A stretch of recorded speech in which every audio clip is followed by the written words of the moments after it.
আসসালামু আলাইকুম। আপনার প্রয়োজন অথবা বিপদের সময় বিকাশ থেকে লোন নিতে পারবেন। কিভাবে বিকাশ থেকে লোন নেবেন, কিভাবে লোন পরিশোধ হবে জানতে পারবেন আজকের ভিডিওতে। চাইলে ভিডিওটি শেয়ার করে রাখতে পারেন, পরবর্তীতে আপনার উপকার হতে পারে। এজন্য প্রথমেই ফোন থেকে বিকাশ ওপেন করব।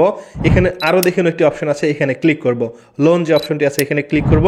দেখতে পাচ্ছেন আমার লোনের লিমিট হচ্ছে 1500 টাকা। লোন নিন, এখানে ক্লিক করব। আমার 1500 টাকার দরকার নেই ভাই, 1000 টাকার খুব দরকার। এখানে 1000 টাকা লিখে দিচ্ছি। উপর দিকে সময়কাল দেখতে পাচ্ছেন 3 মাসের মধ্যে লোনটি পরিশোধ করতে হবে। এগিয়ে যান, এখানে ক্লিক করব। এবার দেখতে পাচ্ছেন লোন দিচ্ছে সিটি ব্যাংক এবং লোনের বিস্তারিত দেখা যাচ্ছে। ব্যাংকের প্রসেসিং ফি কাটবে 5 টাকা 75 পয়সা, অর্থাৎ আমি প্রাপ্ত টাকা পাবো 994 টাকা 25 পয়সা। আচ্ছা, কিস্তির প্ল্যান দেখেন, মোট 14 টাকা ইন্টারেস্ট দিতে হবে, অর্থাৎ আমাকে 1014 টাকা পরিশোধ করতে হবে। এবং আমি যে তারিখে লোন নিচ্ছি পরবর্তী মার্চের সেই তারিখে আমাকে 338 টাকা, এপ্রিলে এবং মেতে এই টাকাটি পরিশোধ করতে হবে। এগিয়ে যান, এখানে ক্লিক করব।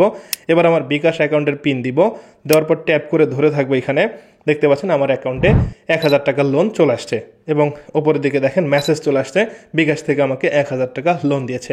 এভাবে আপনার প্রয়োজন অনুযায়ী আপনি বিকাশ থেকে লোন নিতে পারেন এবং পরবর্তীতে যখন আপনার অ্যাকাউন্টে টাকা থাকবে অটোমেটিক এই কিস্তির টাকা বিকাশ থেকেই পরিশোধ হয়ে যাবে।